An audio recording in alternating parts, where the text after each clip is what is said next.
Feeling really sad. Now, don't get me wrong, I'm happy that I'm sad. How can you be happy being sad? Well, there's a big difference between being sad and being depressed. Depressed is when you feel so down you don't want to do something. Sad is when you're feeling something missing and you really want to do something. You don't lose your motivation. In depression, we lose our motivation. In sadness, we arouse our motivation. So I'm happy that I know how to be sad. I know when to be sad.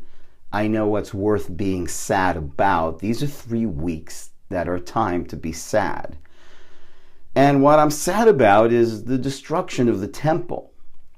Now, how can I be sad about a building I never saw? What was the temple?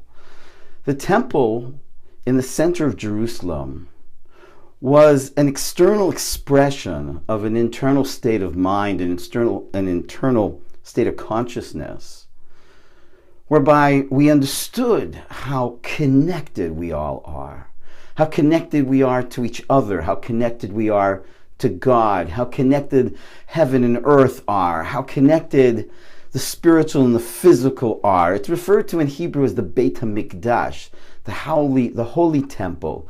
And if someone were to walk in there and the priests that were working in the temple, and you'd ask them, is this a spiritual place or is this a physical place? Because it was physically gorgeous.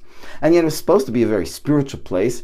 If you would say, is this a spiritual or is this a physical place? The Kohanim, the priest, would say, They wouldn't know what you're talking about. You see, in our minds, it's really very common, this duality, spiritual, physical, and you got to work on the physical sometimes, but it shouldn't be at the expense of the spiritual, and really, of course, obviously, the spiritual is most important. That's not really what Torah says. The goal of Torah life is to be holy. And the Beit HaMikdash, the holy temple, that duality didn't exist in the temple. The Kohanim didn't say, I'm doing something physical or I'm doing something spiritual. I'm doing something whole. I'm doing something whole here. I am finding my whole self as a part of the one self. Torah teaches that we are a part of God. We are all part of God. And therefore, to be a whole part, you have to be part of a whole.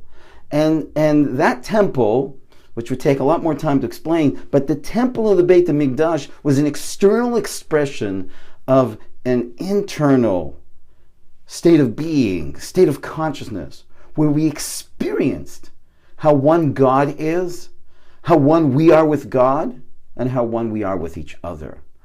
I'm sad about that, but I'm happy I know what's worth being sad over.